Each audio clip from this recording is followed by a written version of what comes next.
नमस्कार प्यारे साथियों, मैं प्रमोद सारंग आपका बहुत बहुत स्वागत करता हूं आपके अपने परिवार सचिन एकेडमी पर।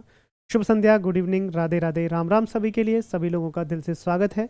सभी प्यारे साथी जल्दी से जुड़ेंगे। क्लास शुरू हो चुकी है। एक बार मुझे सूचित करिएगा कि आप लोग मुझे अच्छे से देख और सुन पा रहे हैं। सभी का बहुत बहुत स्वागत है। चलिए, ठीक है।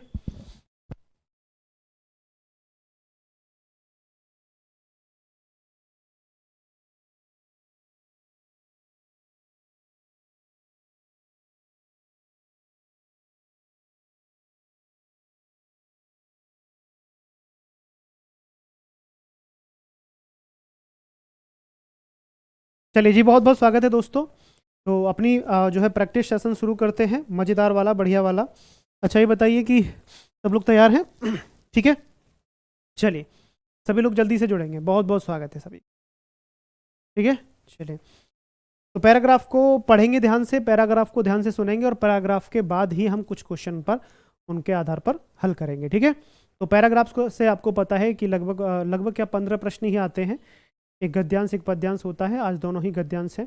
ठीक है। एक दिन दोनों गद्यांश आते हैं, एक दिन एक गद्यांश और एक पद्यांश आता है। ठीक है। तो चलिए, ठीक है। All clear? Okay, report. तो यहाँ पर ओहो, मतलब 1 से लेकर 8 तक प्रश्न दिए हुए हैं। ठीक है, 1 से लेकर 8 तक। ठीक है, चलिए। तो गद्यांश को पढ़ते हैं दोस्तों कि प्रकृति का विधान है दिए बिना कुछ नहीं मिलेगा। इसका दोस्तों प्रकृति का विधान है कि दिए बिना कुछ नहीं मिलेगा।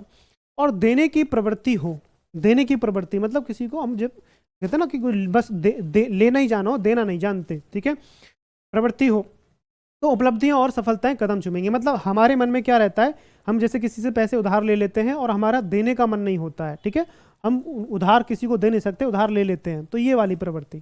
ठीक है, या किसी भी कुछ भी चीज़ है, जैसे कि आप कहते हो कि भाई दोस्तों कि भाई मुझे इज्जत चाहिए, मुझे तमीज़ से बोलो, और आप तमीज़ से किसी से बोलते नहीं हो, तो ये हो गई आपकी देने की प्रवृत्ति नहीं है, लेने की प्रवृत्ति। तो बहुत सारी ऐसी चीज़ें हैं। ठीक है, तो उपलब्धियां और सफलताएं कदम चूमेंगी जब आपके अंदर देने की प्रवृत्ति होती है।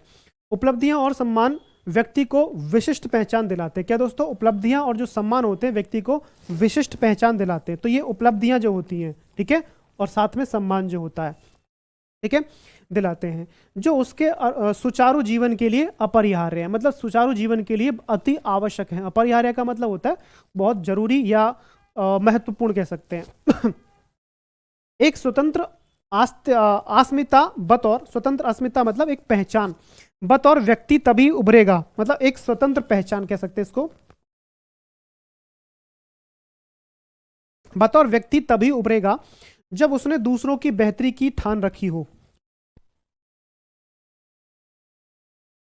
मतलब किसी भी व्यक्ति की स्वतंत्र पहचान तभी हो सकती है जब उसने लोगों की भलाई की और लोगों का कुछ अच्छा करने का ठान रखी हो कि हाँ, मुझे लोगों का भला करना है, मुझे लोगों की सहायता करनी है।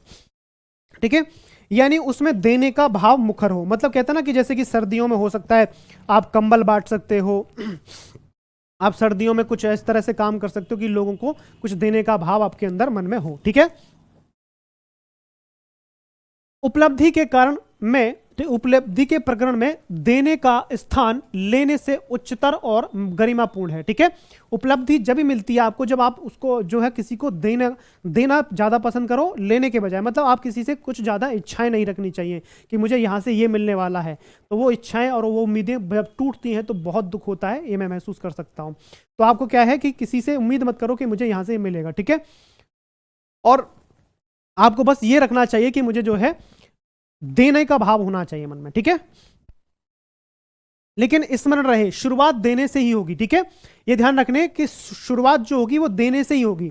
आप हमेशा, ठीक है, देने मतलब देने का भाव अवश्य रखें, कुछ कुछ दान करते रहें, किसी को खिलाना पिलाना, कुछ इस तरह से।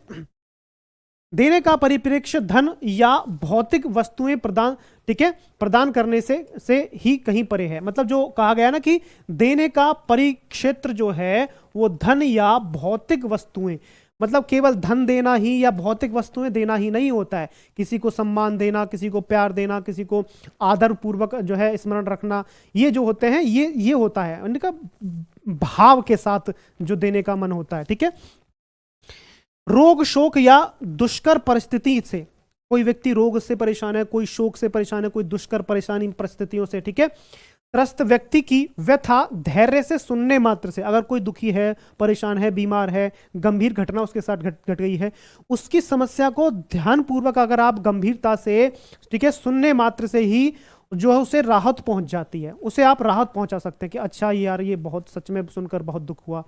तो अगर आप उसका कुछ भला नहीं कर सकते तो कम से कम उसके साथ कुछ छोटा सा के बात।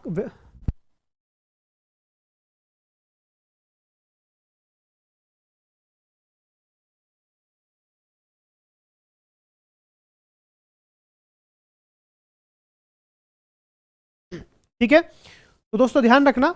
हाँ देखो, एक दो चीजें मैं आपको बताने वाला हूं कि आपने किसी ने पूछा कि हाँ, एक था कि आज रात 8 बजे, अमरजीत मेरे भाई क्यों परेशान हो, मजा ले रहे हो है। चलो, तो दो बातें हैं आपको मैं बता देता हूं कि एक तो आज रात्रि 8 बजे सचिन सर ईवीएस की क्लास लेकर आए हैं, संपूर्ण ईवीएस की क्लास है जिसमें आपको सीटेट के से संबंधित ईवीएस के सारे टॉपिक क्लियर हो जाएंगे, ठीक है, तो आप क्लास देख लीजिएगा।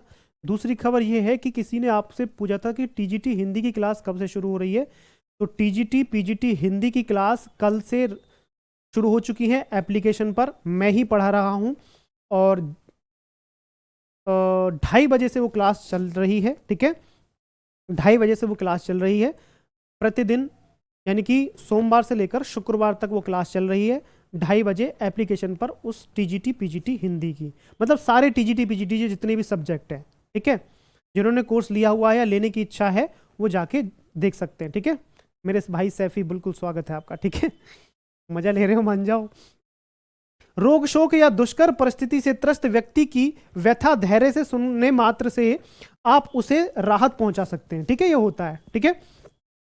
भले ही निष्ठागत व्यवहार, लगनशीलता, उत्कृष्ट और परहितकारी तौर तरीके को मान्यता या जो है प्रसिद्धि मिलने में समय लगता है।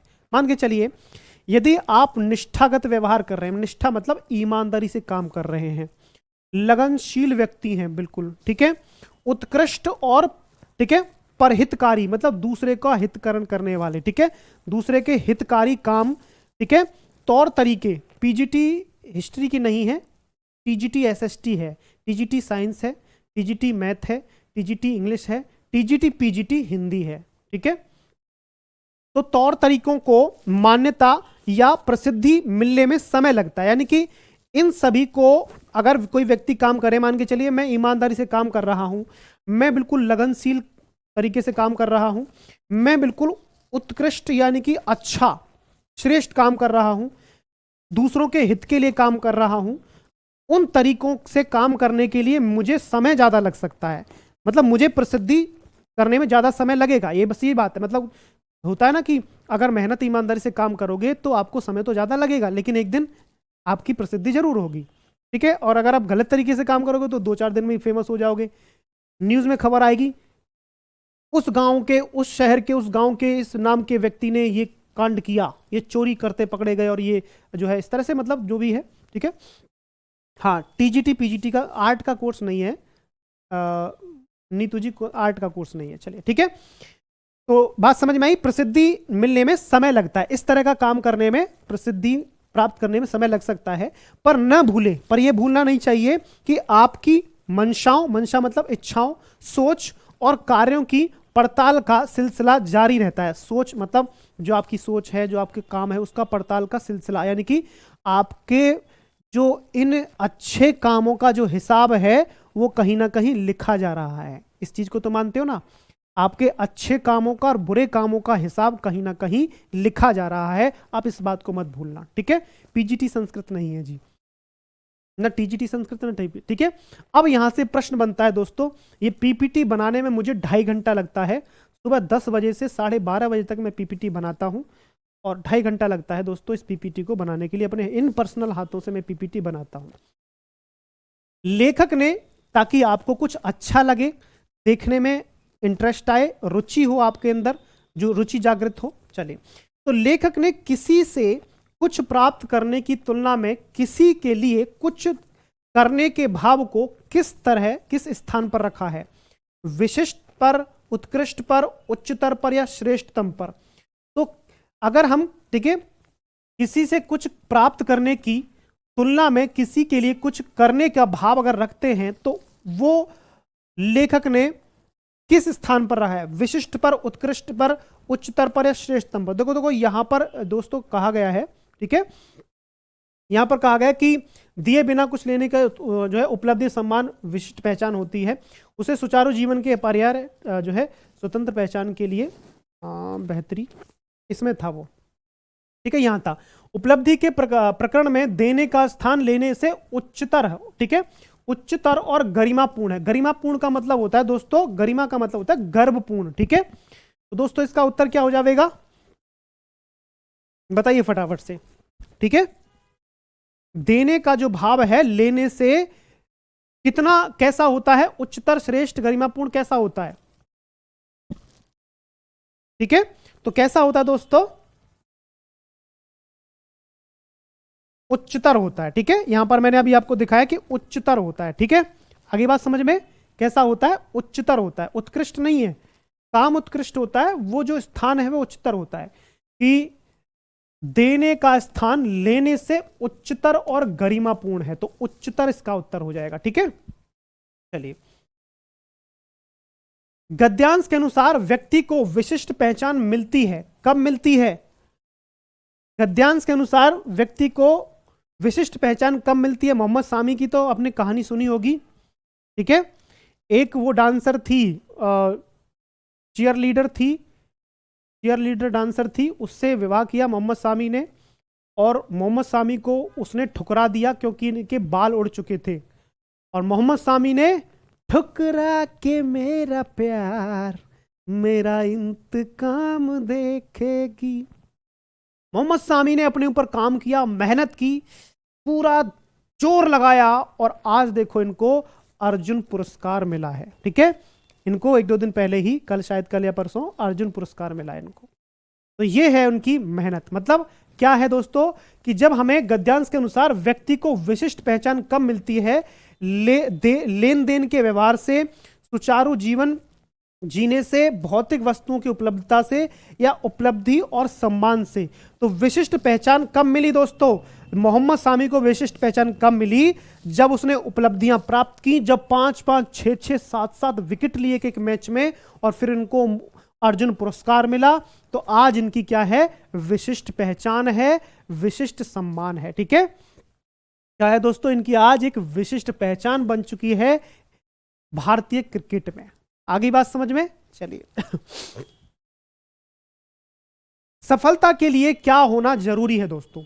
अगर सफलता आपको प्राप्त करनी है तो उसके लिए क्या होना जरूरी है, पहल करने का गुण, धन संग्रह करने का कौशल, प्रसिद्धि होने की लालसा, या अपने लिए कुछ करने का भाव। तो अगर हमें सफलता प्राप्त करनी है तो सफलता का के जो गुण है वो जो है, जो शुरुआती चीज क्या होनी चाहिए, सबसे जरूरी क्या होना चाहिए, बताइए फटाफट से। हाँ जी,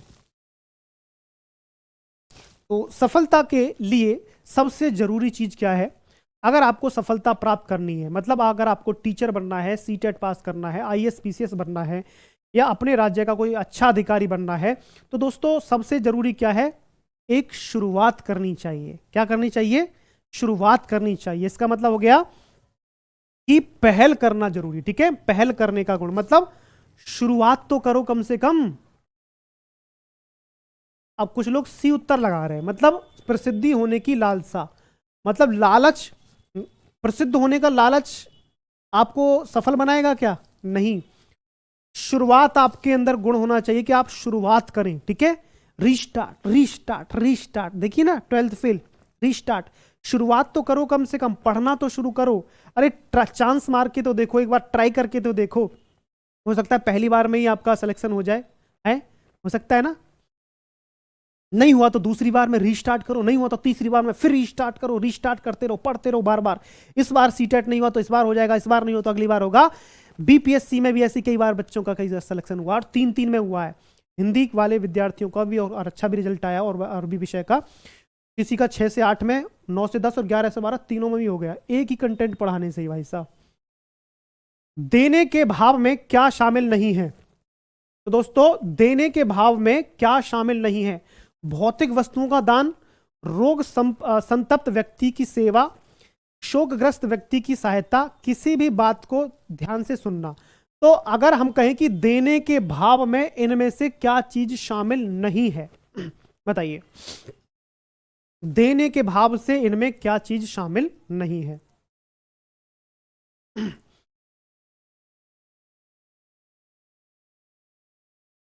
आज जमाए हो सर? हाँ जी। नहीं जी, पीजीटी होम साइंस नहीं है मैडम जी।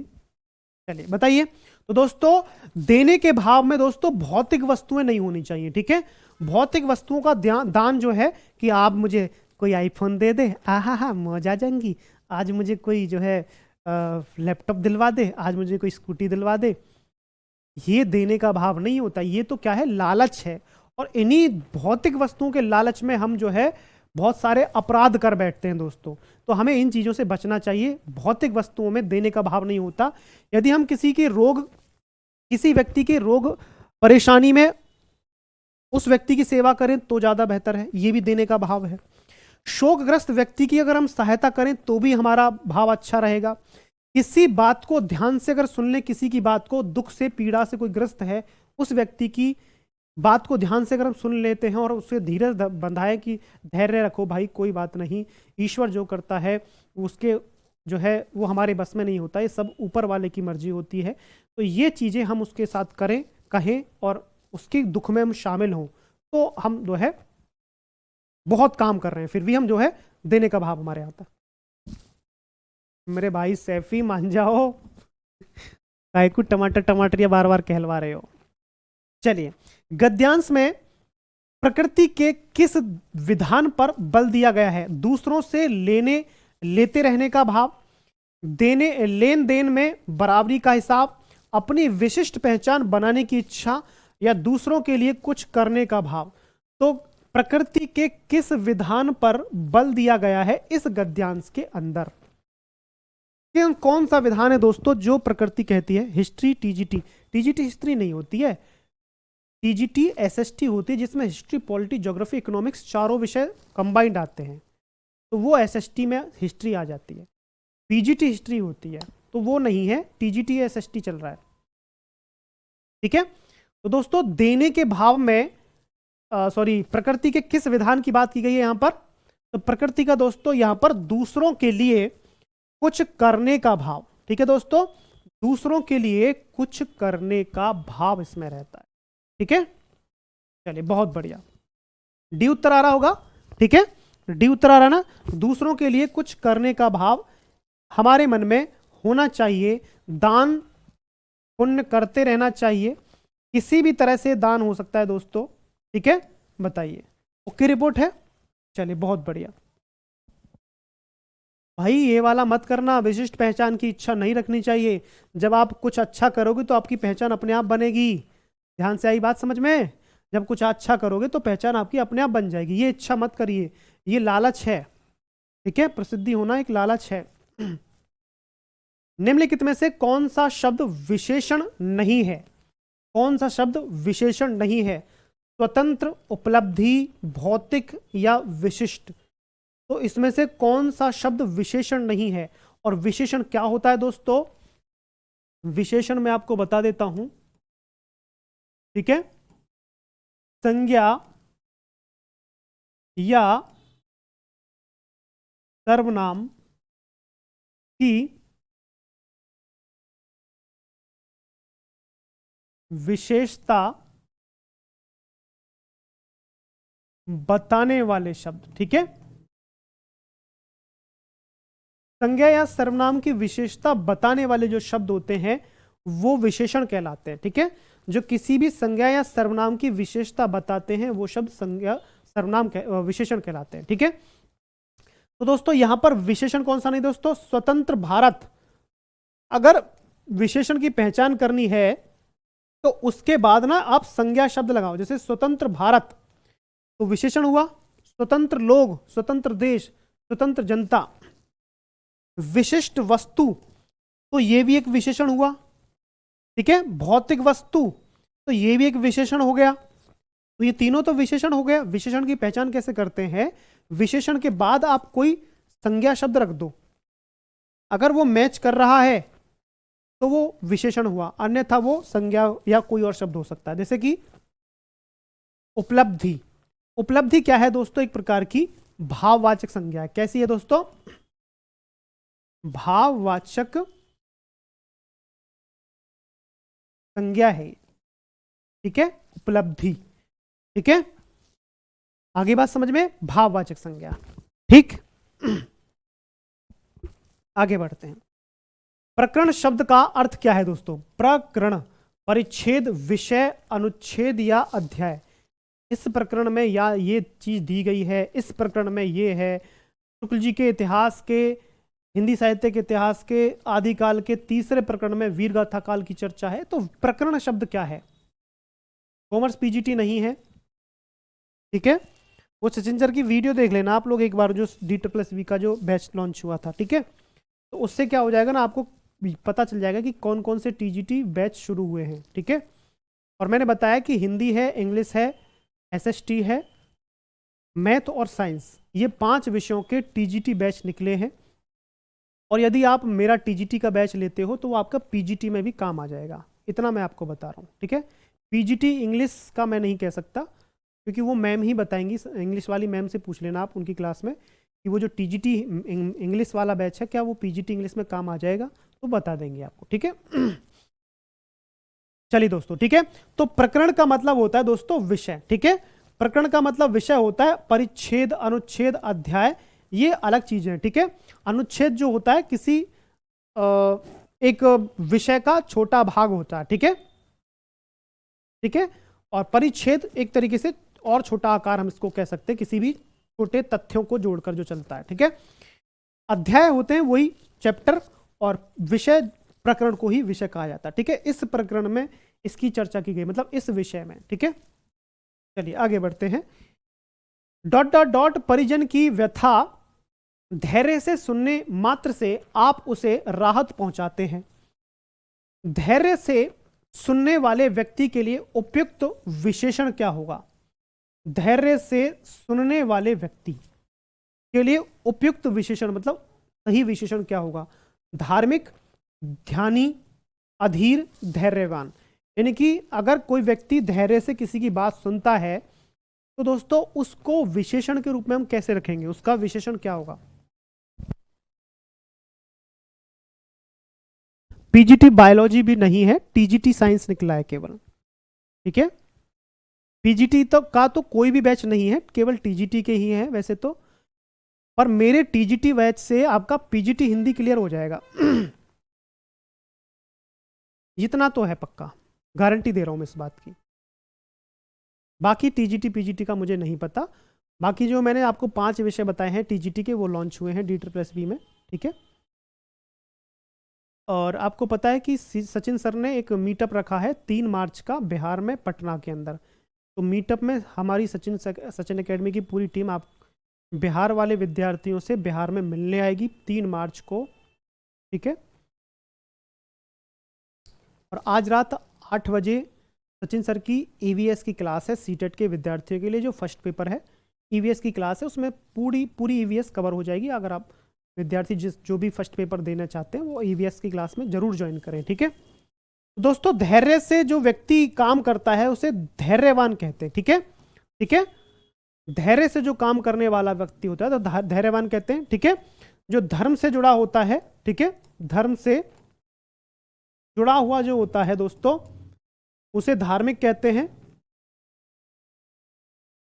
ठीक है, ठीक है। जो ध्यान लगाता हो, ठीक है, जो ध्यान लगाता उसे ध्यानी कहते हैं, ठीक है। और जिसमें धैर्य नहीं है उसे अधीर कहते हैं, ठीक है। बिहार से ही हो, बहुत अच्छी बात है, मिलते हैं पटना में। 9 से लेकर 15 तक गद्यांश दिया हुआ है और इसको ध्यान से पढ़ना है दोस्तों, और इससे जुड़े हुए कुछ प्रश्नों का उत्तर भी देना है। वास्तव में मानव और पशु जीवन में यह स्पष्ट विभाजक रेखा का अंकन बुद्धि और भाव।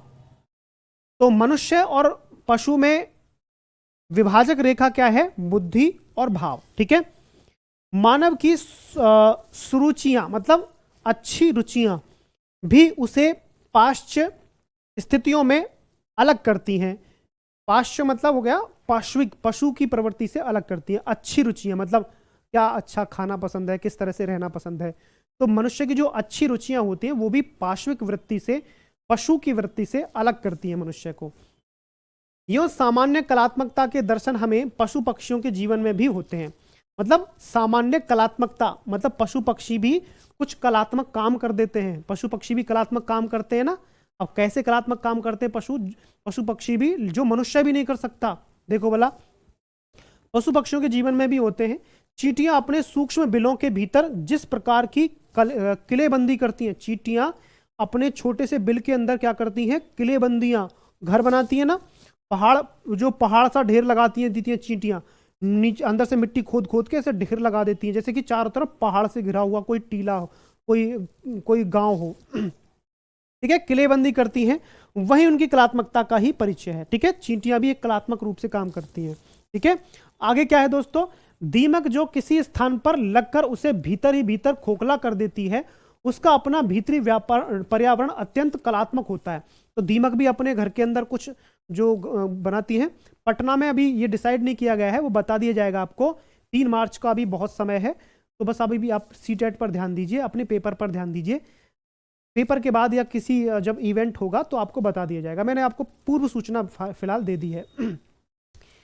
उसका अपना भीतरी पर्यावरण अत्यंत कलात्मक होता है और ठीक है, उस कलात्मकता में अपरिहार्य उपयोगी पक्ष का ध्यान रखा जाता है। ठीक है, एक तरीके से जो कह सकते हैं ना कि जो जरूरी चीजें हैं, अपरिहार्य मतलब यहां पर जो जरूरी चीजें हैं उनका भी ध्यान रखता है। ठीक है, यूपी टीजीटी बायोलॉजी उसी से कवर हो जाएगा जो साइंस टीजीटी चल रहा है। ठीक है, एक बार ना जो है जब साइंस क्लास में हो तो आप ना एक डाउट सेशन में डाल के देख लो ये वाला क्वेश्चन कि क्या बायोलॉजी टीजीटी का काम हो जाएगा उसी से, क्योंकि यूपी के अंदर बायोलॉजी टीजीटी का अलग बैच आता है, मतलब अलग वैकेंसी आती है। तो आप ना पूछ लेंगे इस बात को। मैंने अधीर का बता दिया, जिसके अंदर धैर्य ना हो। अधीर, पक्षियों के घोंसले तो इतने कलात्मक होते हैं कि उन्हें देखकर सभी दंग रह जाते हैं। तो दोस्तों ये वाला जो बया का घोंसला है, ये तो सभी ने देखा होगा कि ये चिड़िया किस तरह कलात्मक तरीके से घोंसले का निर्माण करती है, किस तरह से घोंसले को बुनती है। वास्तव में समूची प्रकृति ही किसी अलक्षित कलाकार की एक अत्यंत सजीव एवं सुगढ़ कलाकृति, यानी कि जैसे मान के चलिए कोई एक कलाकार इस प्रकृति की रचना कर रहा है। मुख्य बात यह है कि मानव तो स्वभावतः सौंदर्य एवं कला प्रेमी है। मानव तो स्वभावतः अपने स्वभाव से सौंदर्य और कला प्रेमी है। पीजीटी क्या होता है मैं आपको बता देता हूं, छोटा सा पॉइंट है। टीजीटी मतलब ट्रेंड ग्रेजुएट टीचर, मतलब स्नातक स्तर का। ठीक है, स्नातक यानी कि जो कक्षा 9 और 10 को पढ़ाने वाला अध्यापक होता है। पीजीटी जो टीचर होता है पोस्ट ग्रेजुएट टीचर, यानी कि परास्नातक। ठीक है, परास्नातक इसको कहते हैं, यानी कि जो 11 और 12 क्लास को पढ़ाता है उसे पीजीटी टीचर। टीजीटी मतलब जो 9 और 10 क्लास को पढ़ाता है। ठीक है, आगे बात समझ में। चलिए, ये आप सीटेट पास करने के बाद इन्हीं परीक्षाओं को दोगे तभी आप सरकारी टीचर बनोगे। ये जो सीटेट है केवल क्वालिफाइंग एग्जाम होता है जिसके माध्यम से आप टीजीटी की भी परीक्षा देते हो। पीजीटी में सीटेट नहीं चाहिए होता है, टीजीटी की परीक्षा देने के लिए सीटेट चाहिए होता है। ठीक है, चलिए आगे बढ़ते हैं। तो दोस्तों क्या है कि मानव तो स्वभावतः सौंदर्य एवं कला प्रेमी ही है।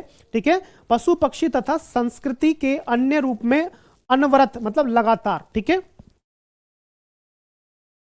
लगातार कलात्मकता का परिचय देने वाले हैं। तो मतलब जो व्यक्ति है वो पुरुष है, मनुष्य है, जो धरती का जो प्राणी है वो अपनी कलात्मकता का परिचय लगातार देने वाला होता है। ठीक है, क्योंकि उसने इतने दुनिया में देखो क्या है, एआई तक आ जाइए, आर्टिफिशियल इंटेलिजेंस जो आ चुकी है, यहां तक मनुष्य पहुंच गया, चंद्रमा तक, मंगल ग्रह तक पहुंच गया है। ये क्या है, मनुष्य की कलात्मकता ही तो है। इतने बड़े बड़े बिल्डिंगे हैं, पुल है, समुद्र के अंदर भी है, और पता नहीं क्या क्या आसमान में दुनिया भर का दुनिया अड़ंगा बना दिया है पब्लिक ने, इंसान ने। ये मनुष्य की कलात्मकता ही तो है दोस्तों। चलिए ठीक है, कला जीवन की एक स्वाभाविक सहजात, स्वाभाविक और सहजात मतलब जन्म के साथ और अनिवार्य प्रवृत्ति है जो भावात्मक क्षुधाओं, मतलब एक तरीके से कहते हैं भूख को संतृप्त प्रदान करती है। दोस्तों क्या है दोस्तों, कला जीवन की एक स्वाभाविक, सहजात और अनिवार्य, स्वाभाविक मतलब अपने आप, नेचुरली, सहजात जन्म के साथ, अनिवार्य मतलब जो अति आवश्यक एक प्रवृत्ति है, जो भावनात्मक क्षुधाओं यानी कि जो भावनात्मक भूख है, ठीक है, को संतृप्त यानी कि एक तरीके से संतुष्ट, ठीक है, संतुष्टि प्रदान करती है कला, ठीक है। अब देखो यहां पर मैंने एक ऊंट का चित्र दिया है, तो ऊंट में यहां पर लिखा है दोस्तों बीकानेर, यहां पर कुछ लिख रहा है, वो धुंधला हो रहा है, पता नहीं चल रहा। यहां घोड़ा छप रहा है, उस पर आदमी, मतलब इस पे जो कलाकारी की है, ऊंट की खाल, ऊंट के बालों से जो कलाकारी की है भाई साहब, ये बहुत खतरनाक वाली कलाकारी की है यहां पर इसी कलाकार ने। तो यही कला के बारे में मैंने यहां पर ये जो लिखा गया है, यहां मैं इसका चित्र लगाया इसलिए कि कलाकारी इतनी होती है कि आप सोच भी नहीं सकते, ठीक है। आप घर में कुछ चीजें बुनते हैं, कोई कोई तो खाट के अंदर क्या है, खाट के अंदर कोई ताजमहल बना देता है, फूल बना देता है खाट पर, ठीक है। खाट बुनते समय चारपाई होती है ना, चारपाई, खाट चारपाई कहते हैं ना, हमारे यहाँ खाट कह देते हैं, तो चारपाई को खाट, तो चारपाई बनाते समय उन्हीं से फूल बना देते हैं। बहुत सारी कलाकारी कपड़ों पर, ऊन बुनते समय, स्वेटर बुनते समय कलाकारी। तो कलाकारी क्या होती है दोस्तों, जो स्वाभाविक होती है, सहज होती है और अनिवार्य होती है। ये हमारे मन के भूख को खत्म करने वाली होती है, मतलब संतुष्ट करने वाली, एक तरीके से संतुष्ट, ठीक है। चलिए आगे बढ़ते हैं। तो पशु पक्षियों में सामान्य कलात्मकता पाई जाती है, इसका उदाहरण क्या है दोस्तों। पशु पक्षियों में जो सामान्यतः कलात्मकता पाई जाती है, इसका उदाहरण बताइए। कि किसी स्थान को खोखला कर देना, यह कलात्मकता है। अपने भोजन के लिए श्रम करना, यह कलात्मकता है। पर्याप्त भोजन एवं नींद लेना, यह कलात्मकता है। तिनकों आदि से घोंसलों का निर्माण करना, यह कलात्मकता है। जी धन्यवाद जी, बहुत बहुत धन्यवाद आपका सरोज कुमार जी। हटिया, हाँ, ना गा रहा गाना, फिर शिकायत कर दें व्यर्थ का, कहीं कहीं तो सर व्यर्थ का गाना गाते हैं। किसी को तो मेरे गाने से भी टेंशन है भैया, 15 तारीख तक पढ़ाऊंगा, फिर मत सुनना हमारे गाने, हम कहीं और जाके गाने सुना लेंगे। तो दोस्तों पशु पक्षियों में क्या है दोस्तों, कलात्मकता मतलब तिनकों आदि से घोंसलों का निर्माण करना, ठीक है। घोंसलों का जो निर्माण करते हैं पशु पक्षी, हालांकि वो बया है, ठीक है, ये जो है बया का घोंसला है। किसका दोस्तों, बया का घोंसला। गांव में आपने देखा होगा, हम बचपन में देखते थे अपने गांव में, तो ये चिड़िया बड़ी कलाकारी करके अपना घोंसला बनाती है, ठीक है, बड़ी बेहतरीन कलाकारी करती है और ये अपना घोंसला बनाती है। ये वाली चिड़िया देखा होगा आपने। ये तो होता है दोस्तों, इसका क्या होता है, यहां से एंट्री होगी, समझना ध्यान से, यहां से एंट्री होगी और यहां पर इसके यहां पर अंडे रखे होंगे, मतलब जो चिड़िया के बच्चे होंगे यहां पर, ठीक है, चिड़िया के अंडे होंगे, उसमें बच्चे होंगे। बच्चे जब बड़े थोड़े थोड़े होते हैं तो यहां पर बैठे रहते हैं, ठीक है। और ये जो होता है इनका, वो होता है क्या बोलते हैं, रेस्ट रूम होता है, ये रेस्ट रूम होता है। इसमें क्या होता है, ये इस तरह का आकृति होती है इसकी, और ये इस तरह से यहां से खुला होता है। बीच में जो स्टैंड होता है इस तरह से, ये क्या होता है, बैठने के लिए होता है। मतलब यहां पर क्या होता है, ये तो जो है महिलाओं के लिए होता है, जैसे कि होता ना, महिलाओं के लिए अंदर होता है, और ये क्या होता है, ये पुरुषों के लिए कहते हैं ना, जो है बैठक में गेस्ट रूम जो होता है, तो गेस्ट रूम या रेस्ट रूम इसको कह सकते हैं। तो यहां पर जो है चिड़िया बैठने के लिए इसको बनाती है, ठीक है। बया नाम की चिड़िया होती है, बहुत छोटी सी, ठीक है, वो बनाती है। तो ये घोंसला होता है, तो ये बहुत कलाकारी से बनाते हैं इसको, बहुत ही जबरदस्त कलाकारी होती है। और अगर एक खास बात इसमें ये होती है कि ये जब इसमें अंदर एंट्री करते हैं तो इसमें दो रास्ते होते हैं ऐसे, ठीक है। इसमें दो रास्ते जो होते हैं, जब चिड़िया बाहर निकलती है इस वाले रास्ते से, तो ये वाला रास्ता बंद कर देती है और ये वाला रास्ता खोल देती है। जब कोई सांप वगैरह दूसरा जानवर पक्षी घुसता है तो दूसरे रास्ते घुस जाता है, उसको ये पता ही नहीं होता है कि इसमें जो अंडे रखे हैं या बच्चे हैं वो कहाँ हैं। तो ये बहुत कलाकारी होती है। मतलब एक गेट ऐसा होता है, एक गेट ऐसा होता है कि जब एंट्री करती है तो इसको खोल के इसको बंद कर देगी, और जब बाहर निकलेगी चिड़िया तो इसको बंद करके इसको खोल देगी। तो एक गेट ऐसा होता है, एक खोलेगा एक बंद होगा। बहुत बढ़िया कलाकारी होती है दोस्तों। चलिए, कौन से दो तत्व मानव को पशु से अलग करते हैं? ऐसे कौन से दो तत्व हैं जो मानव को पशु से अलग कर देते हैं। बुद्धि एवं प्रजनन, आहार एवं भाव, भाव एवं बुद्धि, आकार एवं भाव। देखो बुद्धि तो हम कह सकते हैं मनुष्य में होती है, ठीक है। प्रजनन, देखो प्रजनन मनुष्य भी करता है और जानवर भी करते हैं, तो ये वाला नहीं है, ठीक है। आहार, आहार मतलब भोजन मनुष्य भी करता है और जानवर भी करते हैं, ठीक है। मनुष्य का भी आकार छोटा, मतलब जैसा होता है सही रहता है, और वैसे ही जानवर का, ठीक है। कभी कभी कुछ आदमी भी ऐसे चौड़े चौड़े हो जाते हैं, मोटे मोटे, जो देखा ना टीवियों में बहुत चौड़े चौड़े इतने आदमी रहते हैं, जैसे कि सूमो पहलवान, वो बहुत मोटा आदमी था, शायद 300 किलो का था, पता नहीं कितना, पौने से 300 किलो का, वो तो आकार में भी मनुष्य बड़ा हो जाता है। तो ऐसा कुछ नहीं है दोस्तों। भाव और जो बुद्धि होती है, केवल यही जो है मनुष्य को पशु से अलग करती है, ठीक है। भाव और बुद्धि जो होती है यही मनुष्य को पशु से अलग करती है, ठीक है दोस्तों। बात समझ में आ रही है? चलिए आगे बढ़ते हैं। किसी भी वस्तु में कलात्मकता के साथ साथ और किस पक्ष को ध्यान में रखना अनिवार्य है? तो किसी भी वस्तु में कलात्मकता के साथ साथ, अगर किसी मनुष्य में कलात्मकता का गुण है तो उसके साथ वो किस और चीज को ध्यान में रखे? उपयोगिता को, उपलब्धता को, अनवरतता मतलब लगातार, ठीक है, और बौद्धिकता। बताइए।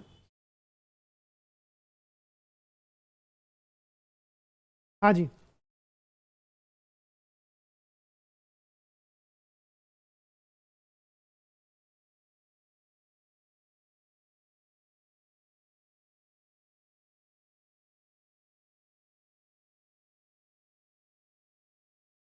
बिल्कुल। तो दोस्तों जब कोई काम किया जाता है उसमें कलात्मकता होती है, साथ में हमें यह भी ध्यान रखना होता है कि उसका उपयोग कहीं हो सकता है या नहीं हो सकता, उसका प्रयोग हम कहां कर सकते हैं, वो कितनी आवश्यक होती है। जैसे कहा गया ना कि दीमक जो है कलात्मकता तो है लेकिन उसका प्रयोग कहीं नहीं है। वो क्या करती है?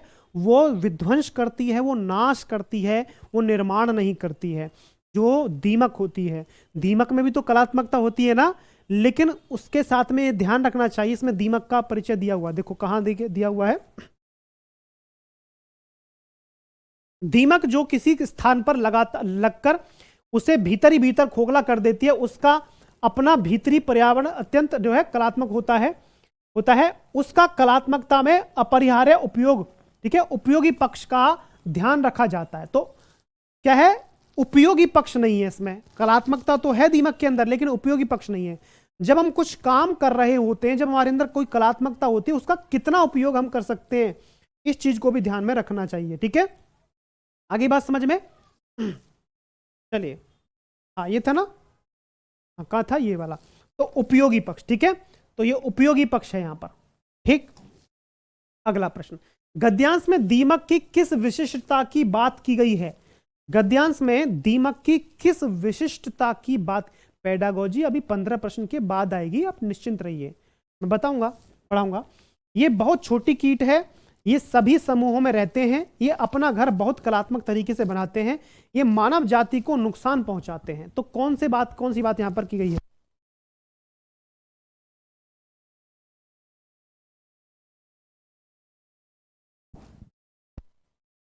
कक्षा 6 से 8 को टीजीटी नहीं कहते, कक्षा 6 से 8 को जूनियर कहते हैं, ठीक है।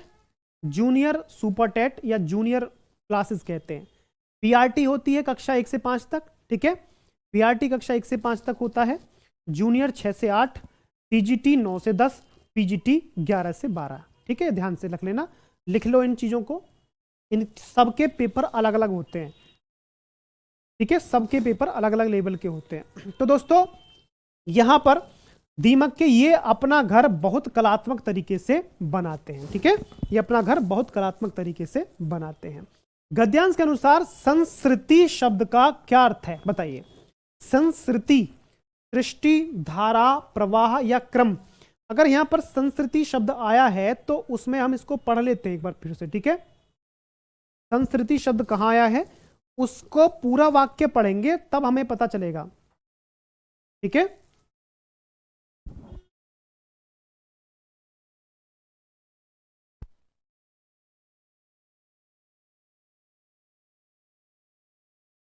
ठीक है, चलिए संस्कृति अभी दिखाई नहीं दे रहा, कहाँ है, हो गया क्या लंबा, ठीक है चलिए।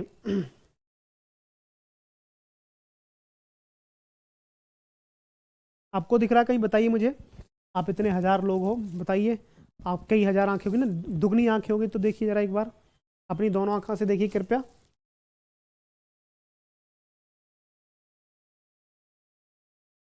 चलो होगा कहीं भी, देख लेंगे, लेकिन इसका अर्थ मैं आपको बता देता हूं, ठीक है। तो धारा प्रवाह क्रम ये अलग अलग चीजें हैं। धारा और प्रवाह का मतलब एक ही होता है, क्रम मतलब एक तरीके से संख्या के अनुसार, जैसे कि 1 2 3 इस तरह से। एक होता है दोस्तों सृष्टि, ठीक है, सृष्टि, संस्कृति का मतलब होता है दोस्तों सृष्टि, ठीक है। सृष्टि यानी कि एक तरीके से जो आपकी पूरा जो ब्रह्मांड है ये एक सृष्टि है। इस ब्रह्मांड या इसके अंदर जो भी तत्व हैं, मनुष्य है, जिस तरह का भी जो भी प्राणी है, पहाड़ पर्वत नदी नाले धरती जमीन रेगिस्तान जो भी है, ये सृष्टि के अंदर आते हैं। पशु पक्षी हवा वायु जो सब जो अभी पानी जो है, जब जो भी कुछ है वो सृष्टि के अंदर आता है, ठीक है। ओके रिपोर्ट है, चलिए लास्ट में है।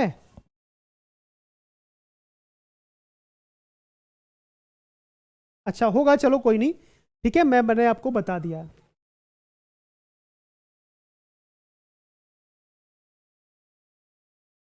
चलो, कला जीवन की एक स्वाभाविक सहजात अब अनिवार्य प्रवृत्ति है। इसमें दिया गया था ना, एक कथन था, कला जीवन की सहज स्वाभाविक और जो है अनिवार्य प्रवृत्ति है, ठीक है।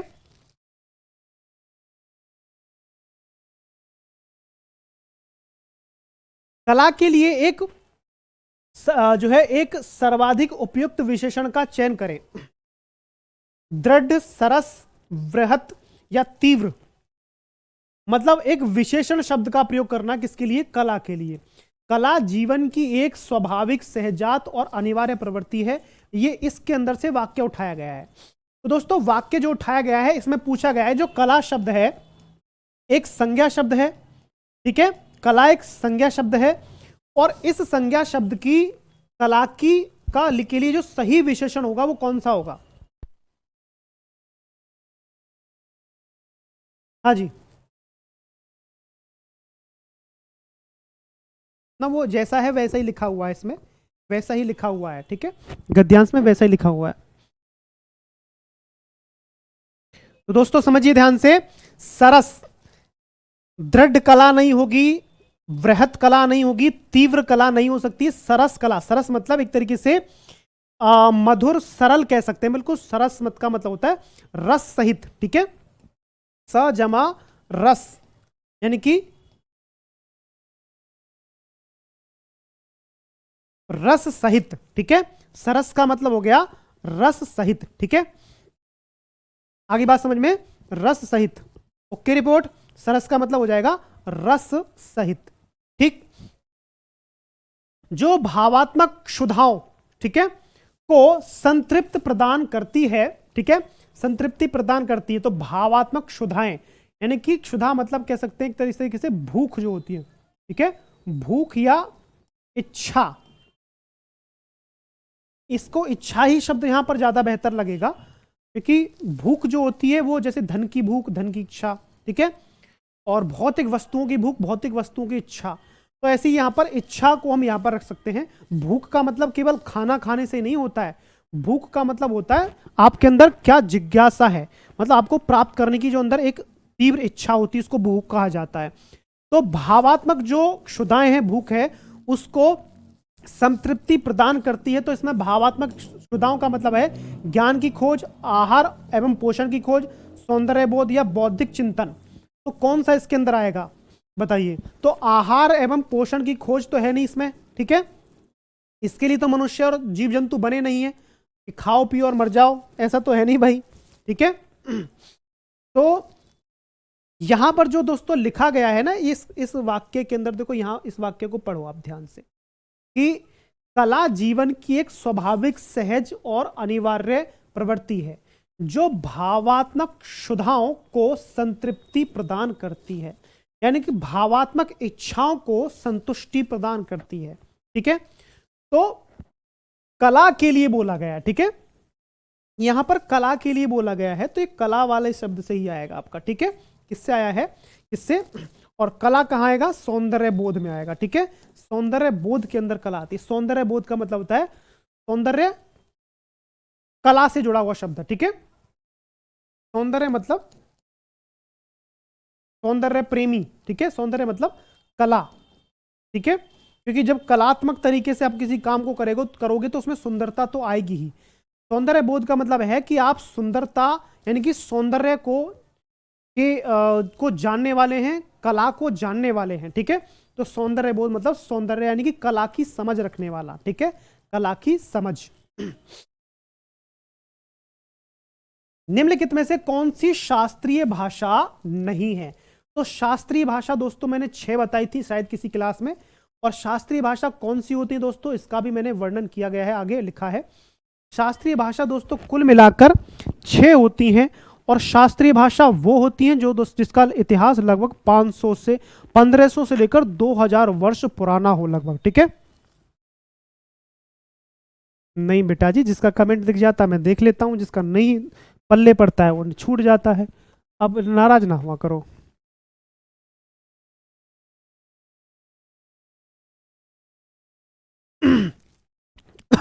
ठीक है, चलिए कोई बात नहीं, गलत हो गया तो आपके पास अन्य विकल्प है, अगले प्रश्न पर आप सही कर सकते हैं। चलिए, तो शास्त्रीय भाषाएं दोस्तों तमिल है, संस्कृत है, उड़िया है, हिंदी आपकी शास्त्रीय भाषा नहीं है।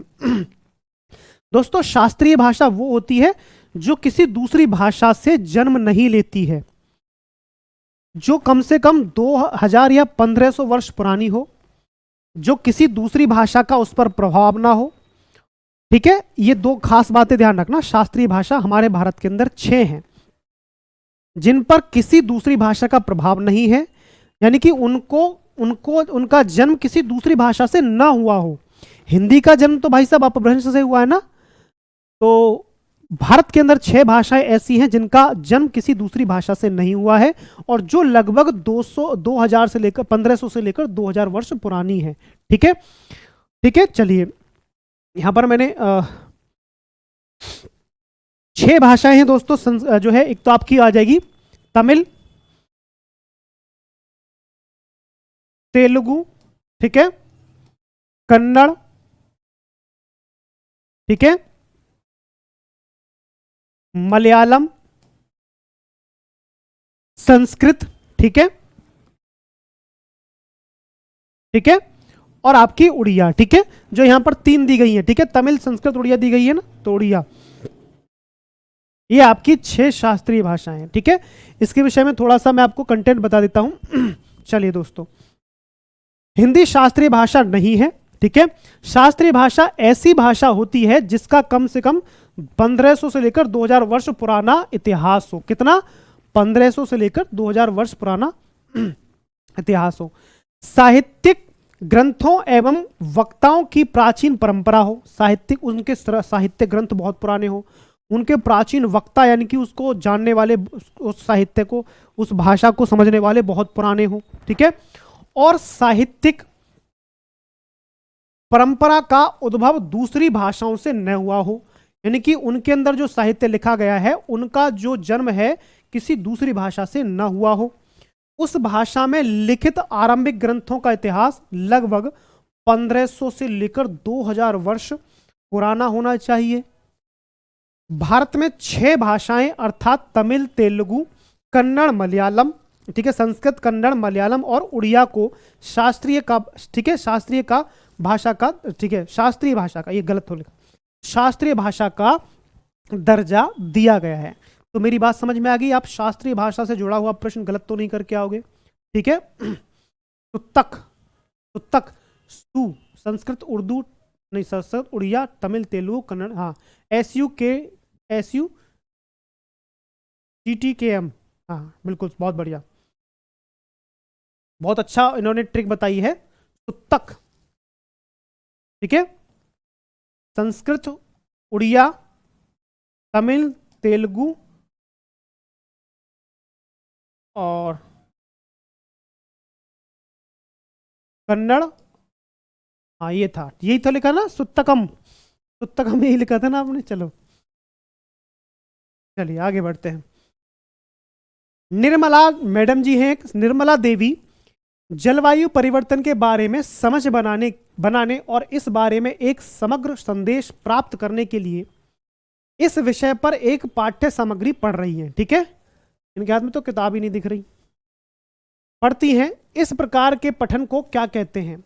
अगर निर्मला मैडम जी जो हैं वो दोस्तों किसी मतलब किसी क्या जलवायु परिवर्तन टॉपिक पर समझ बनाने और इसमें एक समग्र संदेश मतलब इस टॉपिक हमें क्या संदेश देना चाहता है, तो पूरा समग्र संदेश प्राप्त करने के लिए इस पर जो है इस सामग्री को पढ़ रही हैं। ठीक है, ओके रिपोर्ट है। तो इसको हम क्या कहेंगे? सरसरी तौर पर पढ़ना, बारीकी से पढ़ना, वक्तव्य पढ़ना, या पठन या गहन पठन कहेंगे। तो इनमें से कौन सा पठन होगा? सतत कमाऊ, जो भी आप बना लो ट्रिक अपने हिसाब से। ठीक है, बस याद रहना चाहिए।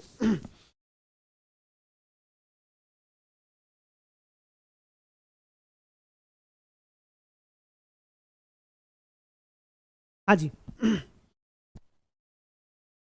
तो इसे कहेंगे दोस्तों हम देखो समझो ध्यान से, इस बारे में एक समग्र संदेश प्राप्त करने के लिए इस विषय पर एक पाठ्य सामग्री परिवर्तन के बारे में समझ बनाने के लिए। ध्यान से सुनना दोस्तों, बी उत्तर तो लगाना मत, बारीकी से पढ़ना, और गहन पठन भी डी उत्तर भी लगा रहे हैं आप लोग। ठीक है, सरसरी तौर पर पढ़ना इसको कहेंगे स्कैनिंग। क्या कहेंगे? स्कैनिंग कहेंगे, यानी कि सरसरी तौर पर पढ़ना इसको कहेंगे।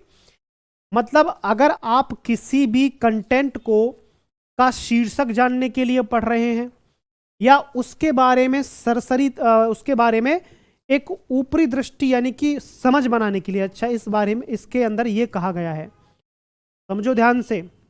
जब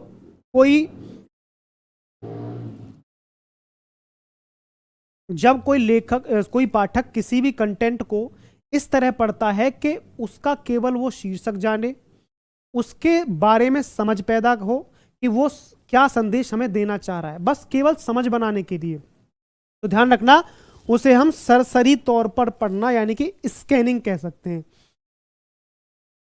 क्या कह सकते हैं दोस्तों? सरसरी तौर पर पढ़ना उसे हम कह सकते हैं। गहन पठन तब होगा जब हम उसको उसके अंदर गहराई से पढ़ेंगे, यानी कि उसके अंदर से हमें कुछ निष्कर्ष निकालना हो, किसी प्रश्न का उत्तर निकालना हो, उसे हम गहराई से पढ़ना कहते हैं।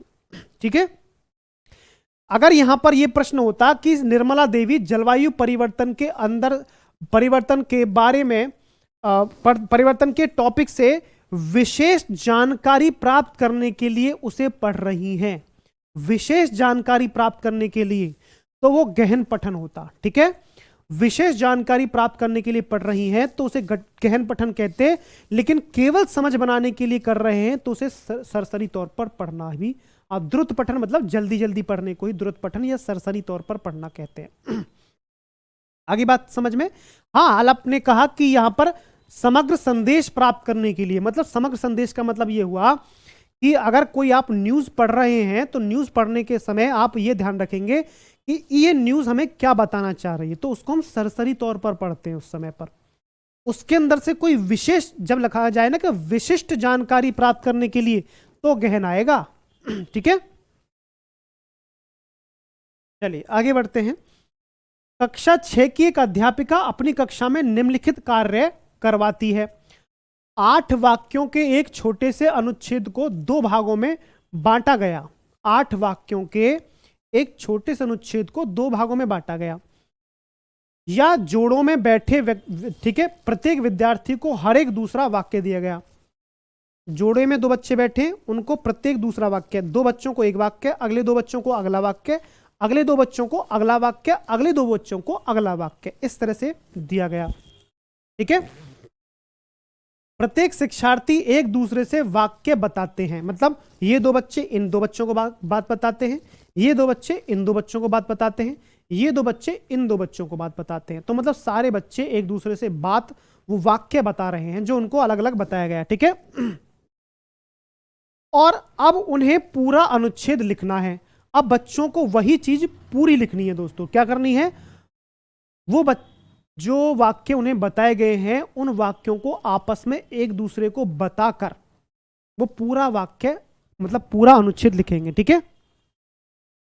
ठीक है, तो यहां पर इसको कहेंगे अनुच्छेद श्रुतलेख कहेंगे, वर्तनी श्रुतलेख कहेंगे, पारस्परिक श्रुतलेख कहेंगे, या पठन श्रुतलेख इसको कहा जाएगा। बताइए फटाफट से, इसको क्या कहा जाएगा? क्योंकि एक बात ध्यान रखना दोस्तों, जब बच्चे ये आपस में बात कर रहे हैं, ठीक है, बहुत बढ़िया, सही उत्तर आ रहा है। जब बच्चे आपस में एक दूसरे से बात कर करके सुनकर लिख रहे हैं तो पारस्परिक श्रुतलेख कहेंगे। यानी कि पारस्परिक का मतलब एक दूसरे से, ठीक है, एक दूसरे से, श्रुत मतलब सुनकर लिख रहे हैं, तो एक दूसरे से सुनकर वो वाक्यों को जोड़कर पूरा अनुच्छेद लिख रहे हैं, ठीक है। तो श्रुतलेख का अर्थ है सुने हुए को लिखना या सुनकर लिखना। श्रुत का अर्थ होता है सुनना। इस विधि में एक व्यक्ति बोलता है और तथा दूसरा सुनकर उसे लिखता है, ठीक है। विद्यालयों में श्रुतलेख का उपयोग वर्तनी सुधारने के लिए किया जाता है। श्रुतलेख कब किया जाता है? जब वर्तनी को सुधारना, यानी कि शुद्ध वर्तनी करनी हो, सही स्पेलिंग लिखनी हो, ठीक है। यह मनोवैज्ञानिक विधि है। गुण इसके क्या है? एक ये तो मनोवैज्ञानिक विधि हुई। बालकों में भाषा का विकास इससे होता है। और दोष क्या है दोस्तों? समय अधिक खर्च होता है इसमें। और दूसरी क्या है? योग्य शिक्षकों का अभाव पाया जाता है, मतलब कुछ टैलेंटेड टीचर्स इसमें नहीं मिल पाते हैं इस विधि को प्रयोग करने के लिए। वाचन के संदर्भ में शिक्षार्थियों के प्रदर्शन का आकलन करने के लिए वाचन, यानी कि, ठीक है, वाचन के संदर्भ में शिक्षार्थी के प्रदर्शन का आकलन करने के लिए निम्नलिखित में से कौन से फीडबैक रूब्रिक सर्वाधिक रूप में उपयुक्त हैं? रूब्रिक का मतलब होता है डाटा या आंकड़े कह सकते हैं, जो आंकड़े होते हैं, ठीक है। इसको मैं आगे भी मैं बता दूंगा। तो कौन से फीडबैक रूब्रिक सर्वाधिक रूप से उपयोगी होते हैं? सुधार की आवश्यकता है, अनेक स्थानों पर उच्चारण गलत है और अस्वीकारणीय गलतियां जो है की गई हैं। अस्वीकारणीय मतलब जो स्वीकारी नहीं जा सकती हैं वो गलतियां इसमें की गई हैं। जिन गलतियों को स्वीकारा नहीं जा सकता है वो गलतियां की गई हैं। चयन, संग्रह, अनुपात जैसे शब्दों के उच्चारण में सावधानी बरती जाए। चयन, संग्रह, अनुपात और पीढ़ी जैसे शब्दों का उच्चारण खराब है। तो हम बच्चे को कौन सा फीडबैक दें जो उसके वाचन के संदर्भ में शिक्षार्थी, ठीक है, के प्रदर्शन का आकलन करने के लिए सबसे बेस्ट है? कौन सा फीडबैक हम बच्चे को दें, ठीक है, कौन सा फीडबैक बच्चे को दें इन चारों में से, जिससे कि बच्चे के पढ़े हुए का फीडबैक बच्चे को सही से मिल सके। तो सही, अगर आप टीचर हैं तो टीचर होने के नाते इन चारों में से कौन सा फीडबैक आप बच्चे को देना पसंद करेंगे? बताइए कौन सा फीडबैक सबसे सकारात्मक होगा दोस्तों? सबसे सकारात्मक फीडबैक कौन सा होगा जो हम बच्चे को दे सकते हैं?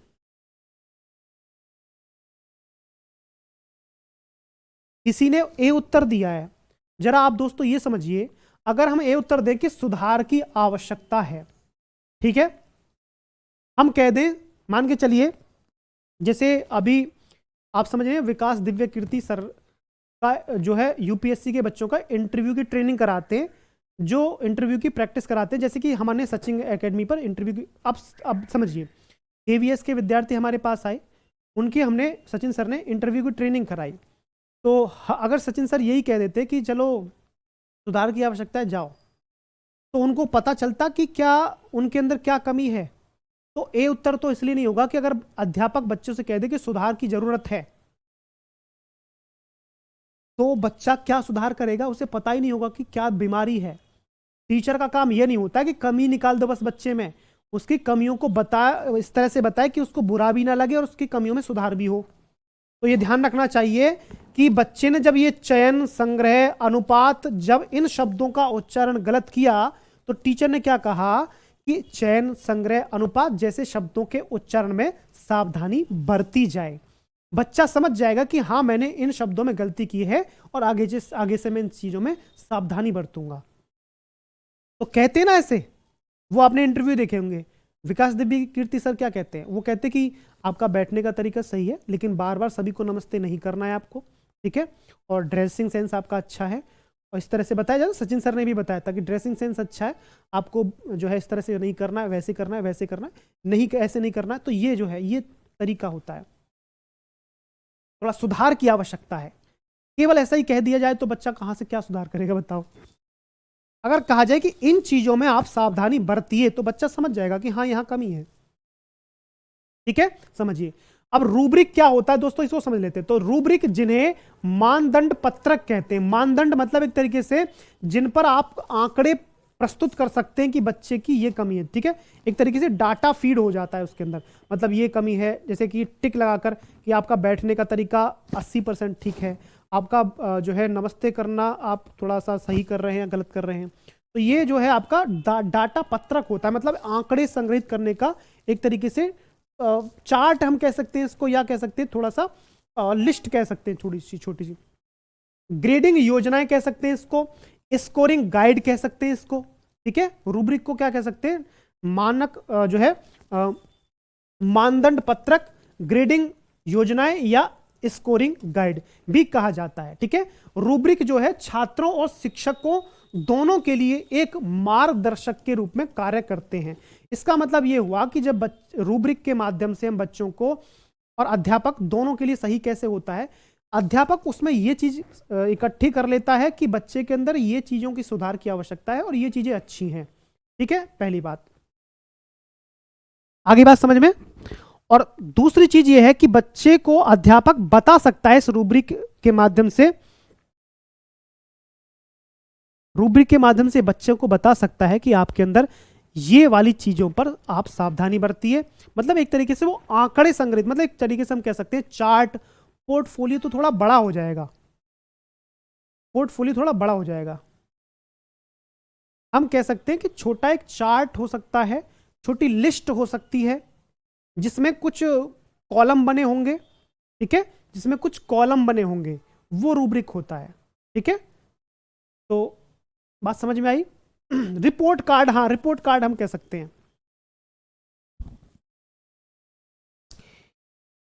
पाठ्य पुस्तकों एवं अन्य सामग्रियों में कौन सी प्रामाणिक गतिविधि नहीं है, बताइए। पाठ्य पुस्तकों एवं अन्य सामग्रियों में कौन सी प्रामाणिक गतिविधि नहीं है। लगभग 100 शब्दों में गाय की आत्मकथा लिखो, गाय की आत्मकथा लिखो। पढ़ी गई कहानी के आधार पर कल्पना करें कि आप रानी हैं और अपने अनुभव को आधार बनाते हुए अपने मित्र को पत्र लिखो। अपने मित्र के साथ कोई एक पाठ्य सामग्री पढ़ें और 8 बिंदुओं में कहानी की घटनाओं को जो है लिखो। आप कल्पना करें कि कहानी में आप नदी हैं और अपने में बाढ़, ठीक है, अपने में बाढ़ आने के समय की भावनाओं को लिखो। तो कौन सा ऐसा पॉइंट है जो पाठ्य पुस्तक और अन्य सामग्रियों में प्रामाणिक गतिविधि नहीं होती है, मतलब एक तरीके से सही तरीके से नहीं माना जा सकता एक लेख। इन चारों में से एक ऐसा लेख का प्रकार है जो सही नहीं माना जा सकता। हाँ जी, तो दोस्तों इसमें एक ऐसा लेख है, मतलब देखो ये चारों ही तीनों ठीक है, ठीक है, ध्यान से रखना ये तीनों ही ठीक है कि आप किसी दूसरे की जगह कोई कल्पना करके कुछ चीज लिखी जाती है वो बहुत बेस्ट रहती है, ठीक है। तो ये सारी चीजें सही हैं, लेकिन आप देखेंगे कि लगभग 100 शब्दों में गाय की आत्मकथा लिखो।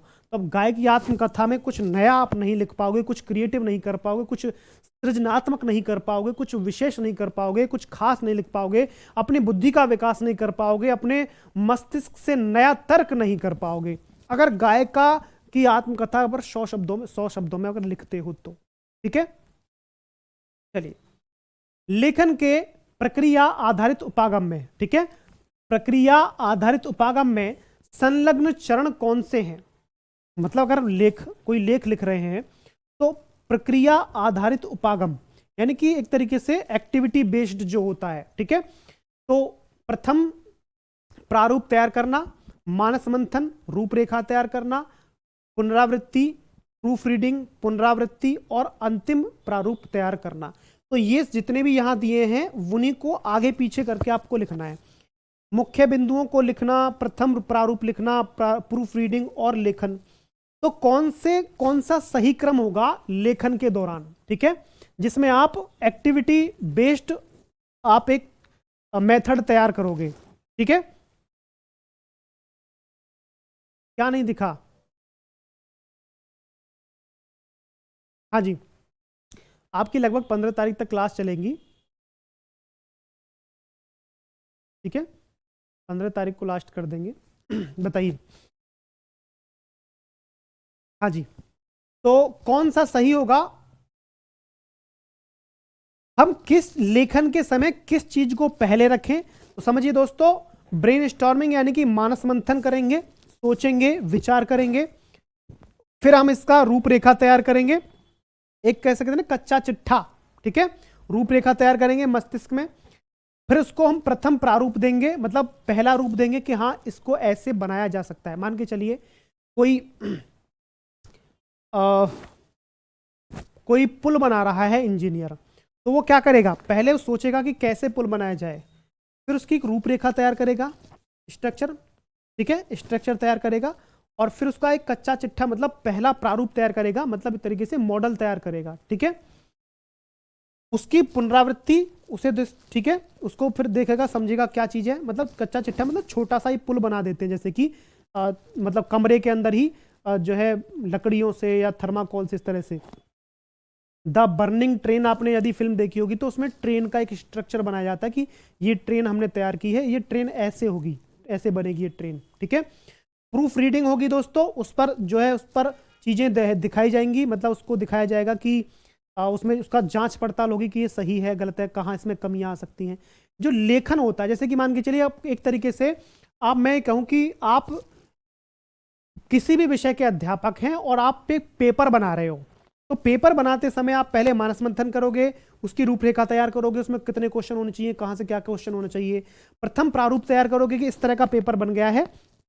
फिर आप उसका क्या करेंगे, पुनरावृत्ति करेंगे, उसको रिपीट करके देखेंगे कि हाँ ये पेपर सही है गलत है, ठीक है। उसकी प्रूफ रीडिंग करेंगे कि हाँ कहां हद तक ये सही साबित हो सकता है, इसमें कोई कमी तो नहीं है, अगर कोई कमी होती है तो उसको अंतिम प्रारूप फिर से आप उसको देंगे, ठीक है, क्या कहेंगे, अंतिम प्रारूप उसको देंगे, ठीक। आगे बात समझ में? तो ये होता है आपका किसी भी चीज को लिखने का एक तरीका। मान के चलिए आप कोई उपन्यास लिख रहे हो, कोई कहानी लिख रहे हो, कोई नाटक, कोई निबंध लिख रहे हो, तो उसमें भी ये सारी चीजें आपको अपनाई जाएंगी। सबसे पहले आप जो है मानस मंथन करेंगे, ठीक है। हाँ बेटा, ऐसा हो जाता है क्योंकि नीरसता है मेरी क्लास में, आप ये बात कह रहे हैं। देखो क्या होता है ना कि ये सब्जेक्ट है ऐसा ही है, अगर मैं बताऊं तो होता क्या है ना कि कभी कभी कोई चीज आपके मुंह लग जाती है ना, जैसे मान के चलिए आपको लौकी की सब्जी पसंद ही नहीं है, तो क्या लौकी की सब्जी स्वादिष्ट ही नहीं बनती है पूरी दुनिया में? ऐसा तो नहीं है, लौकी की सब्जी तो इतनी स्वादिष्ट बन जाती है कि आप एक बेहतर से बेहतर सब्जी भी खाना भूल जाओगे। पर क्या होता है ना कि आपको पसंद ही नहीं है, बस ऐसा होता है, क्योंकि आप हिंदी के विद्यार्थी नहीं होंगे, मैं गारंटी दे रहा हूं। जिसको इस क्लास में नीरसता होगी वो हिंदी का विद्यार्थी नहीं होगा, ये मेरी गारंटी है। चलिए, और ये रस करने के लिए हम नहीं पढ़ रहे हैं, हम केवल आपको सीटेट पास करना है, ठीक है। तो सीटेट पास करने के लिए आपको केवल हिंदी यहीं तक पढ़नी है, आगे आपको हिंदी पढ़नी नहीं है, तो इसमें नीरसता हो ना हो कोई फर्क नहीं पड़ता है, समझ में आना चाहिए बस। चलिए अब देखो, इसको समझ लेते हैं फिर से थोड़ा सा और, कि लेखन की प्रक्रिया आधारित उपागम में संलग्न चरण जो है, कौन कौन से स्टेप हैं, ठीक है, उससे जुड़े हुए चरण, ठीक है, संलग्न मतलब उसमें शामिल जो चरण है, मानस मंथन करना है, रूपरेखा बनाना है, प्रथम प्रारूप तैयार करना है, ठीक है। उसके बाद हमें क्या करना है, उसकी रिपीटेशन करनी है, पुनरावृत्ति करनी है, प्रूफ रीडिंग करेंगे, उसको देखेंगे कि चेक करेंगे कहीं गलत तो नहीं है, कहीं सही तो नहीं है। अंतिम प्रारूप लिखना उसको हम कहेंगे, मतलब लास्ट में उसका हम जो है अंतिम रूप दे देंगे, लास्ट स्टेप में अंतिम प्रारूप। ठीक, चलिए ठीक है। अब क्या है, लिखना भावों एवं विचारों की कलात्मक अभिव्यक्ति। लिखना जो होता है भावों और विचारों की कलात्मक अभिव्यक्ति होती है। वह शब्दों को क्रम से लिपिबद्ध करता है, शब्दों को क्रम से, जो हमारे शब्द होते हैं उनको क्रम से लिपिबद्ध करता है। क्या, लेखन सुव्यवस्थित करने की कला है। भावों एवं विचारों की यह कलात्मक अभिव्यक्ति जब लिखित रूप में होती है, भावों और विचारों की कलात्मक अभिव्यक्ति जब लिखित रूप में होती है तब उसे लेखन अथवा लिखित रचना कहते हैं। ठीक है, अभिव्यक्ति की दृष्टि से लेखन तथा वाचन परस्पर पूरक होते हैं। लेखन और वाचन मतलब लिखना और पढ़ना। लेखन का उद्देश्य होता है कि उसे पढ़ा जाए, इसलिए लेखन पर ध्यान केंद्रित करने में पठन पर ध्यान केंद्रित करना हमेशा ही शामिल होता है। तो लिखने का मतलब ये होता है कि उसको पढ़ा जाएगा कहीं ना कहीं। ठीक है, तो पढ़ने को ध्यान में रखा जाता है। ठीक है, निम्नलिखित में से कौन सा व्याकरण अधिगम का उद्देश्य नहीं है? व्याकरण अधिगम का उद्देश्य नहीं है। वास्तविक जीवन के उद्देश्यों में व्याकरण के नियमों का इस्तेमाल करना, संदर्भ में नियमों का इस्तेमाल करके समझ बनाना, भाषा के नियमों पर निपुणता प्राप्त करने से ही व्याकरण सीखी जाती है, संदर्भ में भाषा के प्रयोग के आधार पर नियम खोजना। तो कौन सा व्याकरण अधिगम, यानी कि अगर किसी को बच्चों को कक्षा में व्याकरण पढ़ा रहे हैं तो इसमें कौन सा नियम लागू नहीं होगा, कौन सा इसके मतलब का नहीं है। कोई नहीं, टाइम हो गया, कोई बात नहीं, आप पढ़ते रहिए। बताइए जल्दी से। देखो यहां से ध्यान से समझना दोस्तों चीजों को, कि ये कह रहा है कि वास्तविक जीवन के उद्देश्यों में व्याकरण के नियमों का इस्तेमाल करना, ये बिल्कुल सकारात्मक बिंदु है व्याकरण के अधिगम में। संदर्भ में नियमों का इस्तेमाल करके समझ बनाना, ये भी बिल्कुल सकारात्मक है। ठीक है, और संदर्भ में भाषा के प्रयोग के आधार पर नियम खोजना, यह भी बिल्कुल सही है। यहां पर कहा गया कि भाषा के नियमों पर निपुणता प्राप्त करने से ही व्याकरण सीखी जाती है। तो भाषा के नियमों पर निपुणता प्राप्त करने से व्याकरण नहीं सीखी जाती। व्याकरण तो केवल भाषा को शुद्ध करने के लिए सीखी जाती है। यहां कहा गया कि भाषा के नियम आप सीख लो, भाषा के नियमों में निपुण हो गए तो व्याकरण आपको आ जाएगी। नहीं, ऐसा नहीं है, ऐसा नहीं होता है। ठीक है, समझ लेते हैं इसको। ठीक है, कि जो भाषा होती है उसके नियम अलग होते हैं और व्याकरण के नियम अलग होते हैं। व्याकरण केवल किसी भी भाषा को शुद्ध करने के लिए होती है। किसी भी भाषा, ठीक है, किसी भी व्याकरण से कभी भाषा नहीं बनती है, ये भी ध्यान रखना आप लोग। ठीक है, तो यहां पर भाषा के नियमों पर निपुणता प्राप्त करने से ही, और खास तौर से जो ही लगाया गया है, तो ये जो ही निपात आया है, इसी को हम क्या कहेंगे दोस्तों, निपात कहते हैं। इस तरह के शब्दों को निपात कहते हैं। तो इस तरह के जो निपात शब्द होते हैं, तो वो जो है किसी भी वाक्य को क्षीण कर देते, कमजोर कर देते हैं। वही आपका आंसर हो सकता है नेगेटिव वाला। लेखन और वाचन में इस्तेमाल करने के लिए जिन शब्दों को सीखा है वे क्या है? लेखन और वाचन में इस्तेमाल करने के लिए जिन शब्दों को सीखा जाता है वे शब्द देशज होते हैं, सक्रिय शब्द भंडार, निष्क्रिय शब्द भंडार, या वास्तविक यानी कि रियलिया बताया मैंने, वास्तविक जो चीजें हम शिक्षण में प्रयोग करते हैं। तो दोस्तों जिनका इस्तेमाल हम कर सकते हैं, दोस्तों जिनका प्रयोग कर सकते हैं, उपयोग कर सकते हैं, वो सक्रिय शब्द संपदा या सक्रिय शब्द भंडार होता है। जिन वाक्यों को, जिन शब्दों को पढ़ने के बाद उनका प्रयोग नहीं होता, उनको निष्क्रिय शब्द संपदा या निष्क्रिय शब्द भंडार कहते हैं, जिनका प्रयोग ही नहीं होता। ठीक है, लेखन और वाचन में इस्तेमाल करने के लिए जिन शब्दों को सीखा जाता है वे सक्रिय शब्द भंडार होते हैं। सभी भाषा में शब्दों का समूह होता है जिसकी सहायता से भाषा बोली और लिखी जाती है। इन्हें शब्दों के समूह को व्याकरण में शब्द भंडार कहा जाता है। ठीक है, बात समझ में आई? सभी भाषा में शब्दों का समूह होता है, सभी भाषाओं में शब्दों का समूह होगा, उर्दू हो, हिंदी हो, अंग्रेजी, संस्कृत हो। ठीक है, जिसकी सहायता से भाषा बोली और लिखी जाती है। ठीक है, इन्हीं शब्दों के समूह को व्याकरण में शब्द भंडार कहते हैं। पर्यायवाची, विलोम शब्द, तत्सम, तद्भव, देशज, विदेशज, ये सारे जो शब्द भंडार होते हैं, वोकेबुलरी जिसको कहते हैं ना अंग्रेजी में। बच्चों का शब्द भंडार जितना ज्यादा होता है उनको किसी पाठ को पढ़कर समझने में उतनी ही आसानी होती है। ठीक है, पर वह पाठ उनके शब्द भंडार से मेल खाता है, वह पाठ उनके शब्द भंडार से मेल खाता है। शब्द भंडार की इसी मान्यता के चलते हर पाठ के पीछे कठिन शब्दों की सूची लगाई जाती है ना, मतलब कठिन शब्द और इसका अर्थ, कठिन सूची लगाई जाती है और उनका अर्थ देने की परंपरा, ठीक है, पाठ्य पुस्तकों का हिस्सा बनी होगी। ठीक है, ये ध्यान रखना आप लोग। मीनाक्षी ढेरों छोटी छोटी कहानियां पढ़ती है और उनसे उसने अब इसे अपनी आदत बना ली। देखो ध्यान से समझना, ढेरों छोटी छोटी कहानियां पढ़ ली हैं। मतलब यदि कोई विद्यार्थी, कोई बच्चा बहुत सारी कहानियां पढ़ता है, मैंने कहता है ना मुंशी प्रेमचंद की कहानियों का कई बार उदाहरण दिया होगा मैंने क्लास में, ठीक है, और अब उसने इसको अपनी आदत बना लिया है, तो अब ये किस प्रकार का पठन कर रही है? विस्तृत कर रही है, गहन कर रही है, सूचना के लिए पढ़ रही है, या साहित्यिक कौशलों के लिए पढ़ रही है? जब कोई बच्चा बिना किसी काम के कुछ भी पढ़ रहा होता है, मनोरंजन के लिए पढ़ रहा होता है, और गहराई मनोरंजन के लिए विस्तार से पढ़ रहा होता है। दोस्तों मनोरंजन के लिए क्या पढ़ रहा होता है? विस्तार से पढ़ रहा होता है, तो उसको हम विस्तृत पठन कहते हैं। दोस्तों क्या कहते हैं? मनोरंजन के लिए, अपनी रुचि के लिए विस्तार से। निपात बता देता हूं यहां पर, ठीक है। चलिए, निपात क्या होता है? किसी ने प्रश्न पूछा कि निपात क्या होता है। निपात का मतलब होता है वे शब्द जो किसी वाक्य का हिस्सा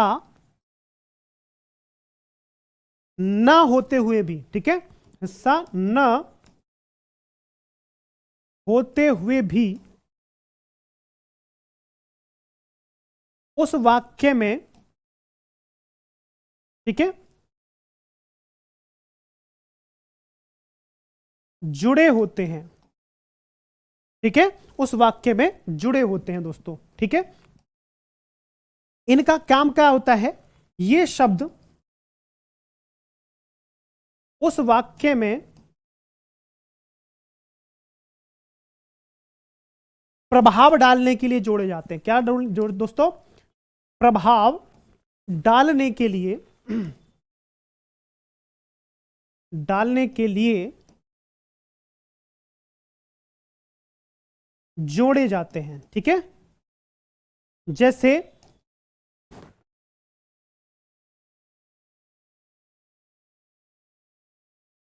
अब तो कोई फालतू की कमेंट नहीं पढ़ी मैंने, अब तो ठीक हो। जैसे तो, ही, ठीक, भी, नहीं, ठीक है, तो, ही, ठीक, नहीं, भी। बाकी आप बताओ, कुछ याद आ रहा हो तो। ही, नहीं, भी, ठीक, केवल, ठीक है, केवल शब्द आ जाएगा। तो जैसे मान के चलिए मैं कहूं मैं जा रहा हूं, ठीक है। अगर मैं कहूं मैं ही जा रहा हूं, केवल मैं जा रहा हूं, मैं भी जा रहा हूं, मैं नहीं जा रहा हूं, मैं तो जा रहा हूं, तो ये वाक्य बदल गया ना। चलिए ठीक है, आगे बढ़ते हैं। भाषा शिक्षा के संदर्भ में निम्नलिखित में से कौन सी राष्ट्रीय शिक्षा नीति 2020 की अनुशंसा नहीं है? भाषा शिक्षा के संदर्भ में 2020 में जो राष्ट्रीय शिक्षा नीति आई थी वो इनमें से कौन सी भारतीय राष्ट्रीय शिक्षा नीति से जुड़ी हुई नहीं है? तो कक्षा बहुत जल्दी जल्दी लिखा है इसलिए राइटिंग थोड़ी ठीक नहीं आई है। कक्षा 5 के कक्षा 8 तक, कक्षा 5 से कक्षा 8 तक अध्यापन के माध्यम के रूप में मातृभाषा या घर की भाषा होगी। कक्षा 6 के लिए एक अतिरिक्त भाषा के रूप में शास्त्रीय भाषा का अध्ययन होगा। माध्यमिक स्तर पर एक अतिरिक्त विकल्प के रूप में विदेशी भाषा का अध्ययन होगा। विद्यालय शिक्षा के आरंभिक वर्षों से अध्यापन की भाषा अंग्रेजी होगी। तो दोस्तों ध्यान से समझना कि मातृभाषा का प्रयोग जो है कक्षा 5 से 8 तक के लिए किया जाएगा, मतलब शुरुआती, ठीक है, कक्षा 5 से कक्षा 8 तक के अध्यापन के लिए मातृभाषा के रूप में, मतलब शुरुआती जो शिक्षा होगी मातृभाषा के रूप में होगी, ठीक है। कक्षा 6 के लिए एक शास्त्रीय भाषा का प्रयोग किया जाएगा, जो 6 शास्त्रीय भाषा मैंने बताई है। माध्यमिक स्तर पर एक अतिरिक्त विकल्प के रूप में विदेशी भाषा भी सीख सकते हैं जब माध्यमिक स्तर पर बच्चा आ जाए। लेकिन कहा गया कि विद्यालय शिक्षा के आरंभिक वर्षों में से अध्यापन की भाषा अंग्रेजी होगी। तो बिल्कुल गलत है दोस्तों, आरंभिक भाषा अंग्रेजी नहीं होनी चाहिए, क्योंकि दोस्तों अगर बच्चे को अंग्रेजी भाषा में ही प्राथमिक शिक्षा दी जाएगी तो अच्छी तरह से वो जो है अध्ययन नहीं कर पाएगा, ठीक है।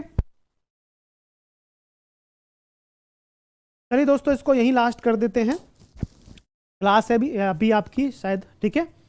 तो मिलते हैं फिर कल, तब तक के लिए जय हिंद, वंदे मातरम, धन्यवाद।